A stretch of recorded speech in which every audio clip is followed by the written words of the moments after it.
The Metamorphosis by Franz Kafka. Chapter 1. One morning, as Gregor Samsa was waking up from anxious dreams, he discovered that in bed he had been changed into a monstrous, verminous bug.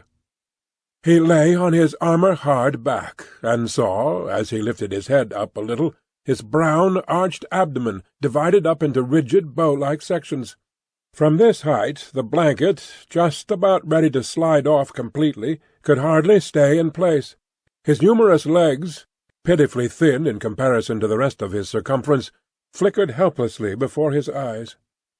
"What's happened to me?" he thought. It was no dream. His room, a proper room for a human being, only somewhat too small, lay quietly between the four well-known walls. Above the table, on which an unpacked collection of sample cloth goods was spread out (Samsa was a travelling salesman), hung the picture which he had cut out of an illustrated magazine a little while ago and set in a pretty gilt frame. It was a picture of a woman with a fur hat and a fur boa. She sat erect there, lifting up in the direction of the viewer a solid fur muff, into which her entire forearm had disappeared. Gregor's glance then turned to the window. The dreary weather, the raindrops were falling audibly down on the metal window-ledge, made him quite melancholy. "Why don't I keep sleeping for a little while longer and forget all this foolishness?" he thought. But this was entirely impractical, for he was used to sleeping on his right side, and in his present state he couldn't get himself into this position. No matter how hard he threw himself onto his right side, he always rolled again onto his back. He must have tried it 100 times, closing his eyes so that he would not have to see the wriggling legs, and gave up only when he began to feel a light, dull pain in his side which he had never felt before. "Oh, God!" he thought, "what a demanding job I've chosen, day in, day out on the road. The stresses of selling are much greater than the work going on at head office, and in addition to that, I have to cope with the problems of travelling, the worries about train connections, irregular bad food, temporary and constantly changing human relationships, which never come from the heart. To hell with it all!"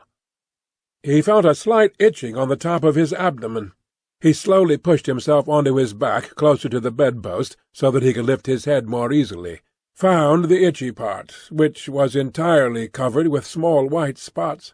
He did not know what to make of them, and wanted to feel the place with a leg, but he retracted it immediately, for the contact felt like a cold shower all over him. He slid back into his earlier position. "This getting up early," he thought, "makes a man quite idiotic. A man must have his sleep. Other travelling salesmen live like harem women. For instance, when I come back to the inn during the course of the morning to write up the necessary orders, these gentlemen are just sitting down to breakfast. If I were to try that with my boss, I'd be thrown out on the spot. Still, who knows whether that mightn't be really good for me? If I didn't hold back for my parents' sake, I'd have quit ages ago. I would have gone to the boss and told him just what I think from the bottom of my heart. He would have fallen right off his desk. How weird it is to sit up at that desk and talk down to the employee from way up there.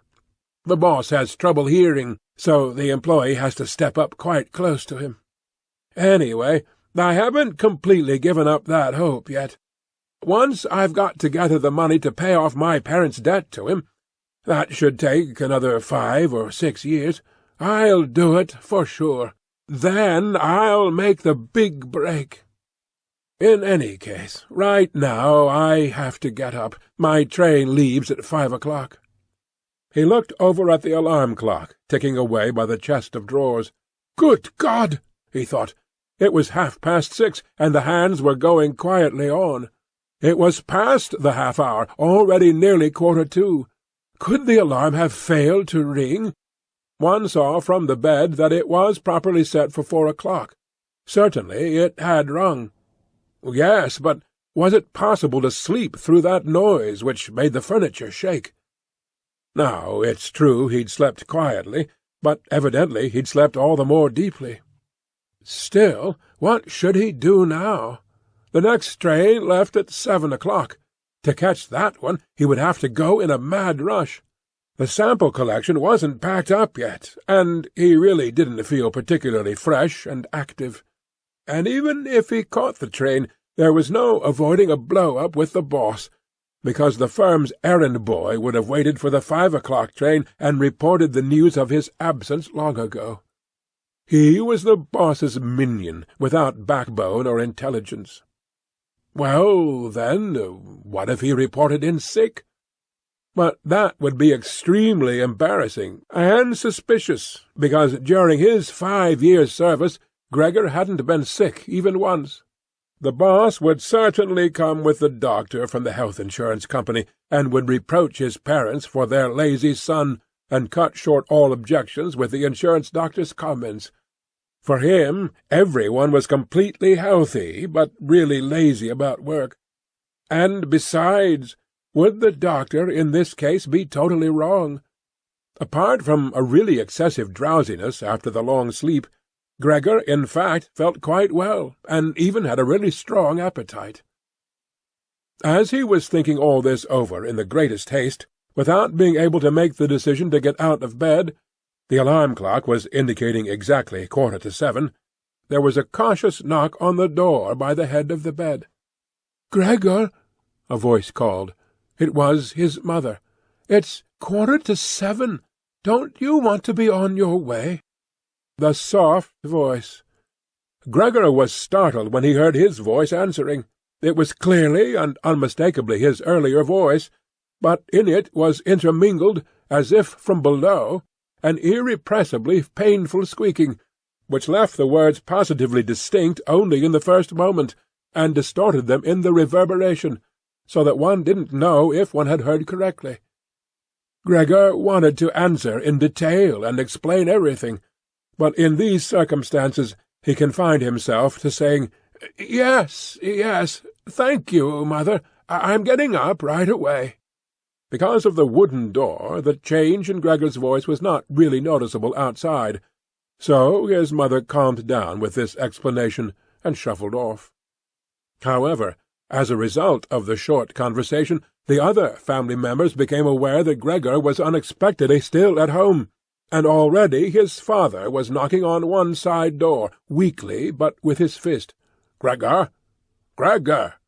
he called out. "What's going on?" And after a short while he urged him on again in a deeper voice. "Gregor! Gregor!" At the other side door, however, his sister knocked lightly. "Gregor, are you all right? Do you need anything?" Gregor directed answers in both directions. "I'll be ready right away." He made an effort with the most careful articulation, and by inserting long pauses between the individual words, to remove everything remarkable from his voice. His father turned back to his breakfast. However, the sister whispered, "Gregor, open the door, I beg you." Gregor had no intention of opening the door, but congratulated himself on his precaution, acquired from travelling, of locking all doors during the night, even at home. First he wanted to stand up quietly and undisturbed, get dressed, above all have breakfast, and only then consider further action, for, he noticed this clearly, by thinking things over in bed he would not reach a reasonable conclusion. He remembered that he had already often felt a light pain or other in bed, perhaps the result of an awkward lying position, which later turned out to be purely imaginary when he stood up, and he was eager to see how his present fantasies would gradually dissipate. That the change in his voice was nothing other than the onset of a real chill, an occupational illness of commercial travellers, of that he had not the slightest doubt. It was very easy to throw aside the blanket. He needed only to push himself up a little, and it fell by itself. But to continue was difficult, particularly because he was so unusually wide. He needed arms and hands to push himself upright. Instead of these, however, he had only many small limbs, which were incessantly moving with very different motions, and which, in addition, he was unable to control. If he wanted to bend one of them, then it was the first to extend itself, and if he finally succeeded doing what he wanted with this limb, in the meantime all the others, as if left free, moved around in an excessively painful agitation. "But I must not stay in bed uselessly," said Gregor to himself. At first he wanted to get out of bed with the lower part of his body, which, by the way, he had not yet looked at, and which he also couldn't picture clearly, proved itself too difficult to move. The attempt went so slowly. When, having become almost frantic, he finally hurled himself forward with all his force, and without thinking, he chose his direction incorrectly, and he hit the lower bedpost hard. The violent pain he felt revealed to him that the lower part of his body was at the moment probably the most sensitive. Thus he tried to get his upper body out of bed first, and turned his head carefully toward the edge of the bed. He managed to do this easily, and in spite of its width and weight his body mass at last slowly followed the turning of his head. But as he finally raised his head outside the bed in the open air, he became anxious about moving forward any further in this manner, for if he allowed himself eventually to fall by this process, it would take a miracle to prevent his head from getting injured, and at all costs he must not lose consciousness right now. He preferred to remain in bed. However, after a similar effort, while he lay there again, sighing as before, and once again saw his small limbs fighting one another, if anything worse than earlier, and didn't see any chance of imposing quiet and order on this arbitrary movement, he told himself again that he couldn't possibly remain in bed, and that it might be the most reasonable thing to sacrifice everything, if there was even the slightest hope of getting himself out of bed in the process. At the same moment, however, he didn't forget to remind himself from time to time of the fact that calm, indeed the calmest reflection, might be better than the most confused decisions. At such moments he directed his gaze as precisely as he could toward the window, but unfortunately there was little confident cheer to be had from a glance at the morning mist, which concealed even the other side of the narrow street. "It's already 7 o'clock," he told himself at the last striking of the alarm clock. "Already 7 o'clock, and still such a fog." And for a little while longer he lay quietly with weak breathing, as if perhaps waiting for normal and natural conditions to re-emerge out of the complete stillness. But then he said to himself, "Before it strikes 7:15, whatever happens, I must be completely out of bed. Besides, by then someone from the office will arrive to inquire about me, because the office will open before 7 o'clock. And he made an effort then to rock his entire body length out of the bed with a uniform motion. If he let himself fall out of bed in this way, his head, which in the course of the fall he intended to lift up sharply, would probably remain uninjured. His back seemed to be hard. Nothing would really happen to that as a result of the fall. His greatest reservation was a worry about the loud noise which the fall must create, and which presumably would arouse, if not fright, then at least concern on the other side of all the doors. However, it had to be tried. As Gregor was in the process of lifting himself half out of bed, the new method was more of a game than an effort, he needed only to rock with a constant rhythm. It struck him how easy all this would be if someone were to come to his aid. 2 strong people, he thought of his father and the servant girl, would have been quite sufficient. They would have only had to push their arms under his arched back to get him out of the bed, to bend over with their load, and then merely to exercise patience and care that he completed the flip onto the floor, where his diminutive legs would then, he hoped, acquire a purpose. Now, quite apart from the fact that the doors were locked, should he really call out for help? In spite of all his distress, he was unable to suppress a smile at this idea. He had already got to the point where, by rocking more strongly, he maintained his equilibrium with difficulty, and very soon he would finally have to decide, for in 5 minutes it would be 7:15. Then there was a ring at the door of the apartment. "That's someone from the office," he told himself, and he almost froze, while his small limbs only danced around all the faster.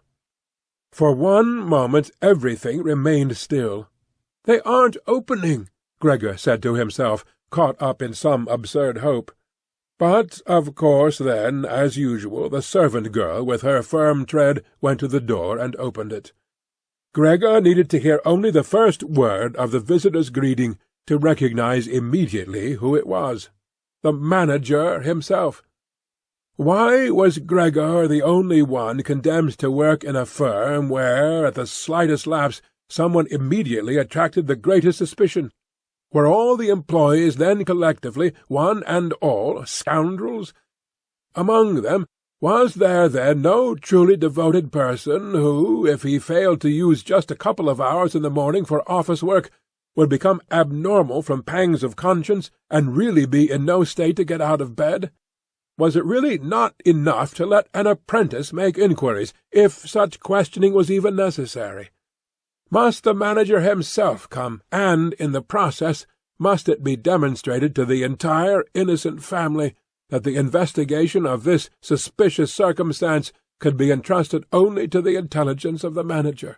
And more as a consequence of the excited state into which this idea put Gregor than as a result of an actual decision, he swung himself with all his might out of the bed. There was a loud thud, but not a real crash. The fall was absorbed somewhat by the carpet, and, in addition, his back was more elastic than Gregor had thought. For that reason the dull noise was not quite so conspicuous, but he had not held his head up with sufficient care, and had hit it. He turned his head, irritated and in pain, and rubbed it on the carpet. "Something has fallen in there," said the manager in the next room on the left. Gregor tried to imagine to himself whether anything similar to what was happening to him today could also have happened at some point to the manager. At least one had to concede the possibility of such a thing. However, as if to give a rough answer to this question, the manager now, with a squeak of his polished boots, took a few determined steps in the next room. From the neighbouring room on the right the sister was whispering to inform Gregor. "Gregor, the manager is here." "I know," said Gregor to himself, but he did not make his voice loud enough so that his sister could hear. "Gregor," his father now said from the neighbouring room on the left, "Mr. Manager has come, and is asking why you have not left on the early train. We don't know what we should tell him. Besides, he also wants to speak to you personally. So please open the door. He will be good enough to forgive the mess in your room." In the middle of all this the manager called out in a friendly way, "Good morning, Mr. Samsa." "He is not well," said his mother to the manager, while his father was still talking at the door. "He is not well, believe me, Mr. Manager.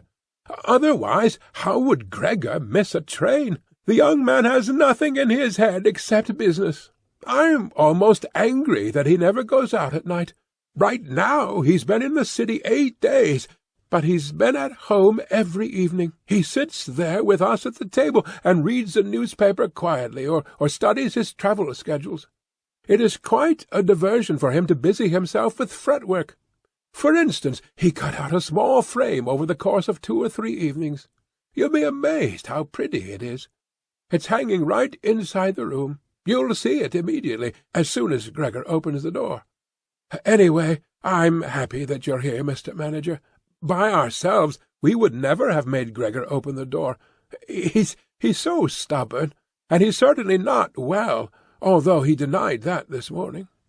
"I'm coming right away," said Gregor slowly and deliberately, and didn't move, so as not to lose one word of the conversation. "My dear lady, I cannot explain it to myself in any other way," said the manager. "I hope it is nothing serious. On the other hand, I must also say that we business people, luckily or unluckily, however one looks at it, very often simply have to overcome a slight indisposition for business reasons. So, can Mr. Manager come in to see you now?" asked his father impatiently, and knocked once again on the door. "No," said Gregor. In the neighbouring room on the left a painful stillness descended. In the neighbouring room on the right the sister began to sob.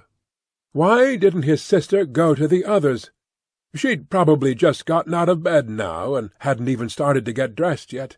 Then why was she crying? Because he wasn't getting up and wasn't letting the manager in, because he was in danger of losing his position, and because then his boss would badger his parents once again with the old demands? Those were probably unnecessary worries right now. Gregor was still here, and wasn't thinking at all about abandoning his family.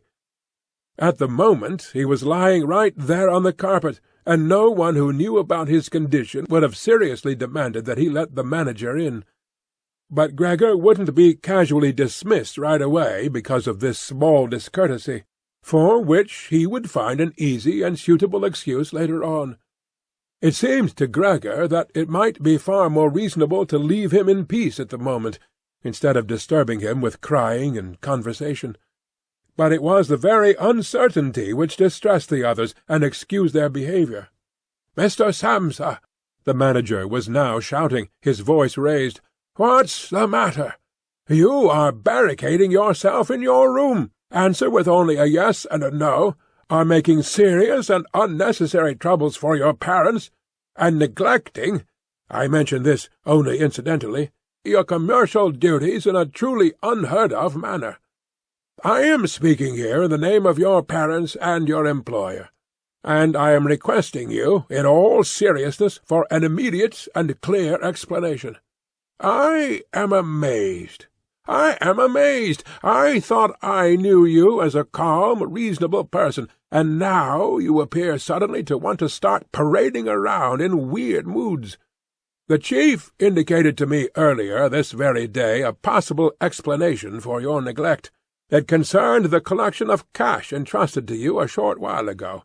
But, in truth, I almost gave him my word of honour that this explanation could not be correct.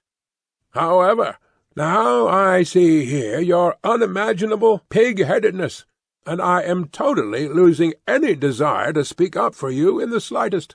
And your position is not at all the most secure.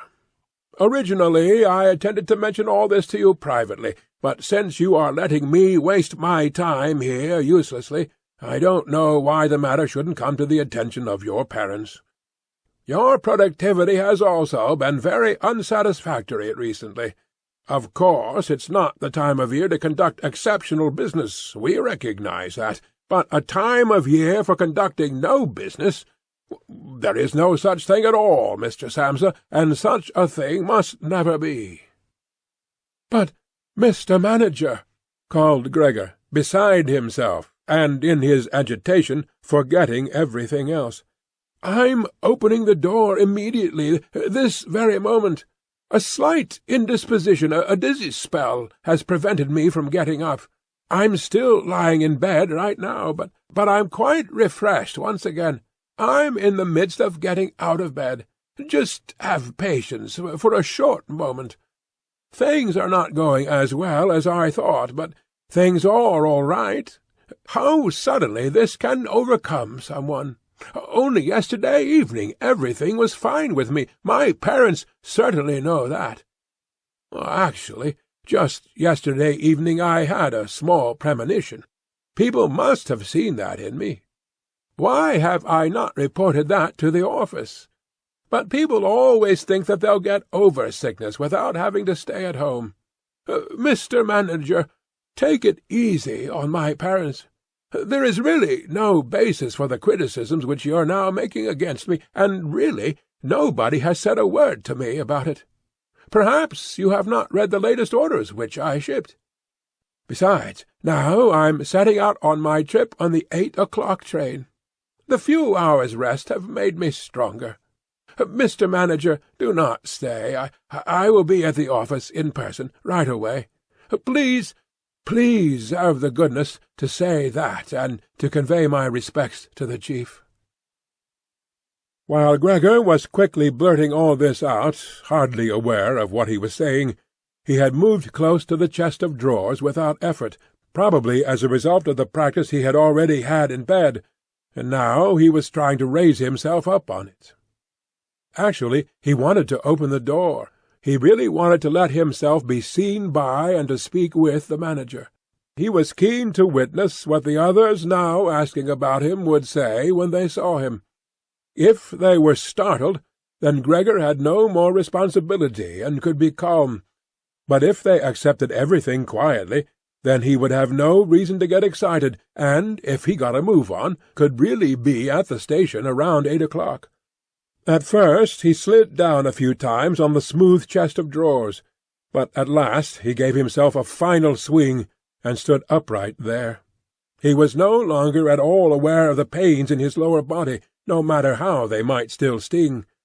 Now he let himself fall against the back of a near-by chair, on the edge of which he braced himself with his thin limbs. By doing this he gained control over himself, and kept quiet, for he could now hear the manager. "Did you understand a single word?" the manager asked the parents. "Is he playing the fool with us?" "For God's sake!" cried the mother, already in tears. "Perhaps he's very ill, and we're upsetting him. Greta! Greta!" she yelled at that point. "Mother?" called the sister from the other side. They were making themselves understood through Gregor's room. "You must go to the doctor right away. Gregor is sick. Hurry to the doctor. Have you heard Gregor speak yet?" "That was an animal's voice," said the manager, remarkably quietly in comparison to the mother's cries. "Anna! Anna!" yelled the father through the hall into the kitchen, clapping his hands. "Fetch a locksmith right away." The two young women were already running through the hall with swishing skirts. How had his sister dressed herself so quickly, and yanked open the doors of the apartment? One couldn't hear the doors closing at all. They probably had left them open, as is customary in an apartment where a huge misfortune has taken place. However, Gregor had become much calmer. All right, people did not understand his words any more, although they seemed clear enough to him, clearer than previously, perhaps because his ears had gotten used to them. But at least people now thought that things were not all right with him, and were prepared to help him. The confidence and assurance with which the first arrangements had been carried out made him feel good. He felt himself included once again in the circle of humanity, and was expecting from both the doctor and the locksmith, without differentiating between them with any real precision, splendid and surprising results. In order to get as clear a voice as possible for the critical conversation which was imminent, he coughed a little, and certainly took the trouble to do this in a really subdued way, since it was possible that even this noise sounded like something different from a human cough. He no longer trusted himself to decide any more. Meanwhile, in the next room it had become really quiet. Perhaps his parents were sitting with the manager at the table, whispering. Perhaps they were all leaning against the door, listening.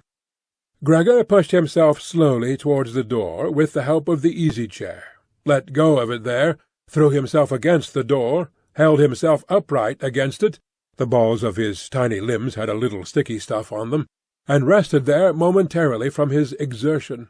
Then he made an effort to turn the key in the lock with his mouth. Unfortunately, it seemed that he had no real teeth. How, then, was he to grab hold of the key? But to make up for that, his jaws were naturally very strong. With their help he managed to get the key really moving. He didn't notice that he was obviously inflicting some damage on himself, for a brown fluid came out of his mouth, flowed over the key, and dripped onto the floor. "Just listen for a moment," said the manager in the next room. "He's turning the key." For Gregor that was a great encouragement. But they all should have called out to him, including his father and mother. "Come on, Gregor!" They should have shouted, "Keep going! Keep working on the lock!" Imagining that all his efforts were being followed with suspense, he bit down frantically on the key with all the force he could muster. As the key turned more, he danced around the lock. Now he was holding himself upright only with his mouth, and he had to hang on to the key, or then press it down with the whole weight of his body as necessary. The quite distinct click of the lock as it finally snapped really woke Gregor up. Breathing heavily, he said to himself, "So I didn't need the locksmith," and he set his head against the door-handle to open the door completely. Because he had to open the door in this way, it was already open very wide without him yet being really visible. He first had to turn himself slowly around the edge of the door, very carefully, of course, if he didn't want to fall awkwardly on his back right at the entrance into the room. He was still preoccupied with this difficult movement, and had no time to pay attention to anything else, when he heard the manager exclaim aloud, "Oh!" It sounded like the wind whistling. And now he saw him, nearest to the door, pressing his hand against his open mouth, and moving slowly back, as if an invisible constant force was pushing him away. His mother, in spite of the presence of the manager, she was standing there with her hair sticking up on end, still a mess from the night, was looking at his father with her hands clasped. She then went 2 steps towards Gregor and collapsed right in the middle of her skirts, which were spread out all around her face sunk on her breast, completely concealed. His father clenched his fist with a hostile expression, as if he wished to push Gregor back into his room, then looked uncertainly around the living-room, covered his eyes with his hands, and cried so that his mighty breast shook.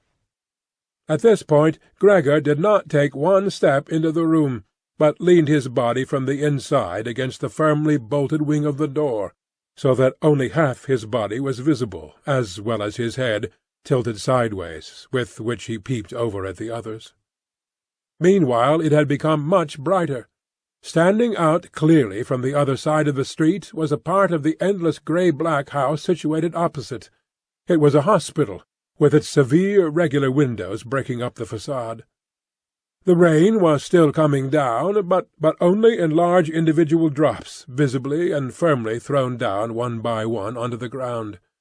The breakfast dishes were standing piled around on the table, because for his father breakfast was the most important meal-time in the day, which he prolonged for hours by reading various newspapers.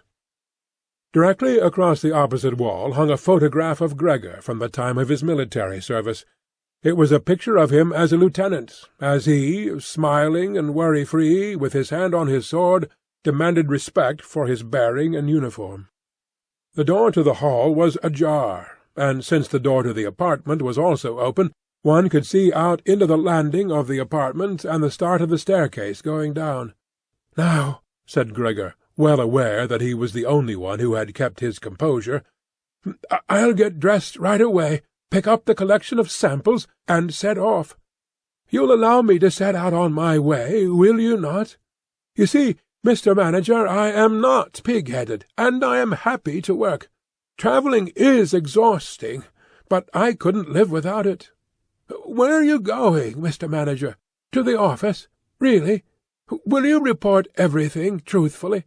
A person can be incapable of work momentarily, but that's precisely the best time to remember the earlier achievements, and to consider that later, after the obstacles have been shoved aside, the person will work all the more eagerly and intensely.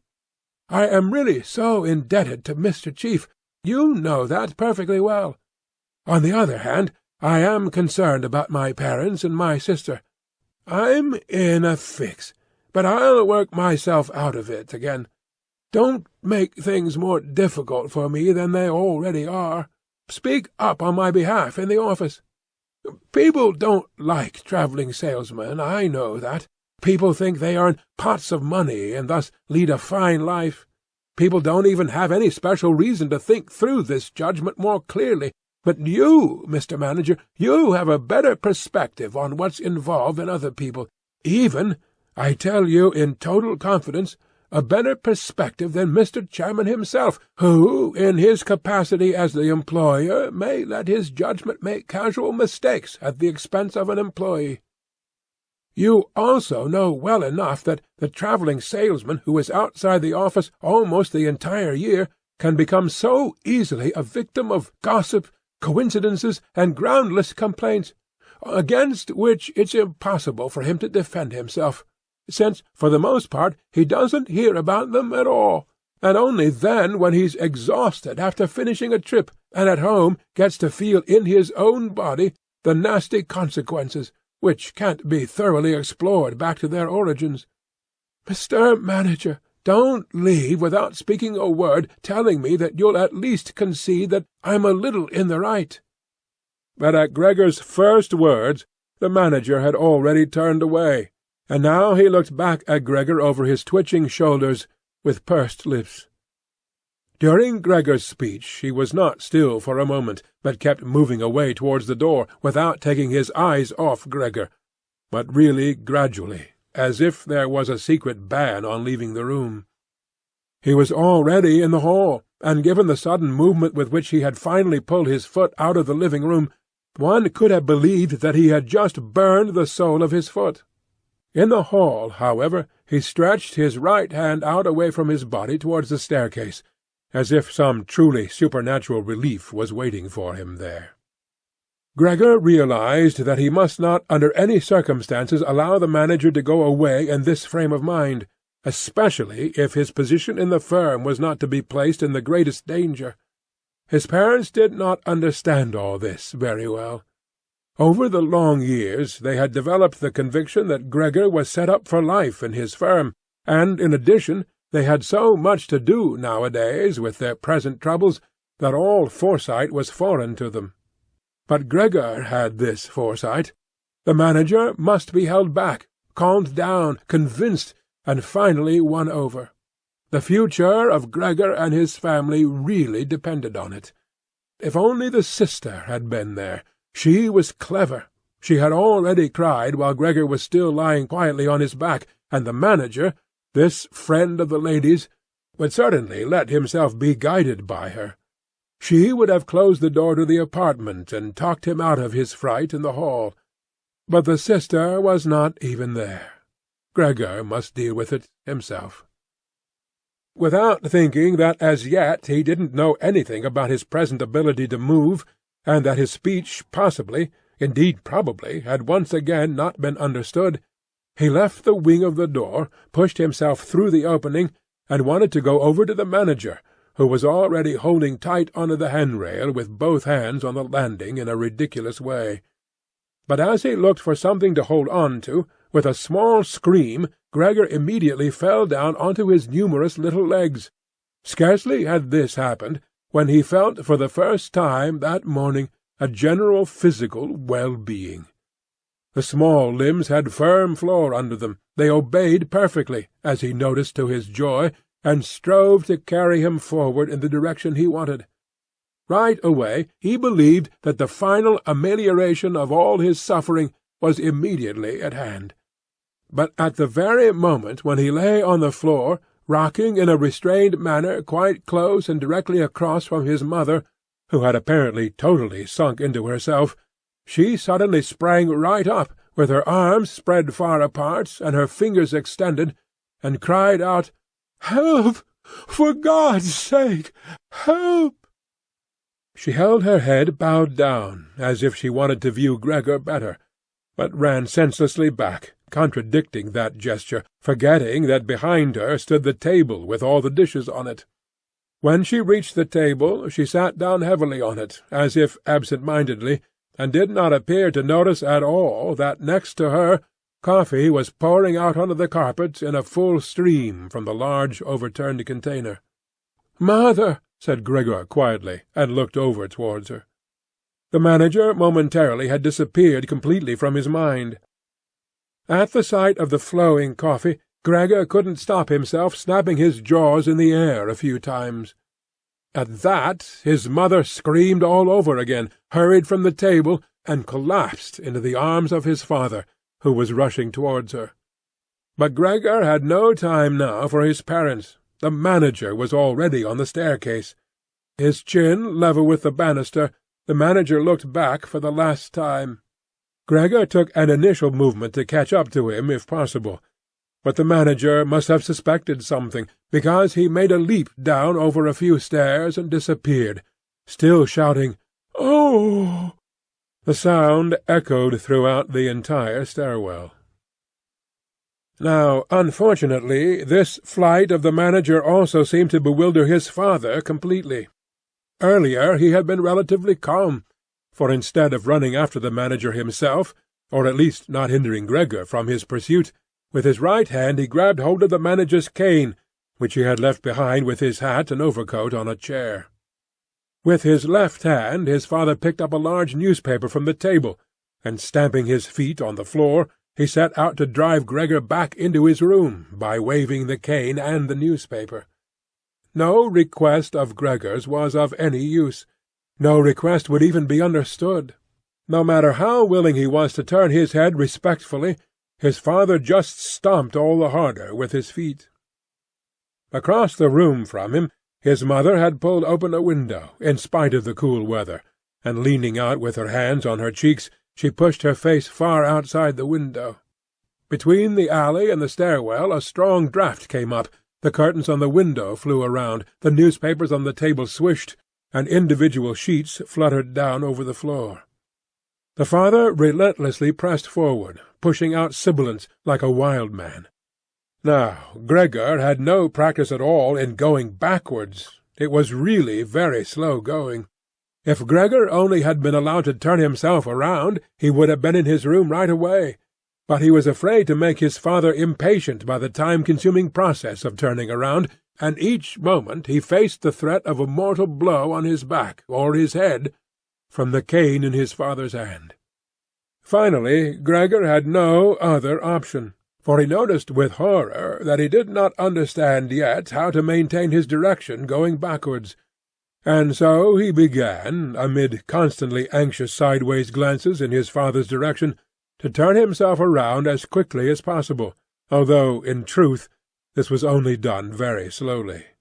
Perhaps his father noticed his good intentions, for he did not disrupt Gregor in this motion, but with the tip of the cane, from a distance, he even directed Gregor's rotating movement here and there. If only his father had not hissed so unbearably! Because of that, Gregor totally lost his head. He was already almost totally turned around, when, always with this hissing in his ear, he just made a mistake and turned himself back a little. But when he finally was successful in getting his head in front of the door opening, it became clear that his body was too wide to go through any further. Naturally, his father, in his present mental state, had no idea of opening the other wing of the door a bit, to create a suitable passage for Gregor to get through. His single fixed thought was that Gregor must get into his room as quickly as possible.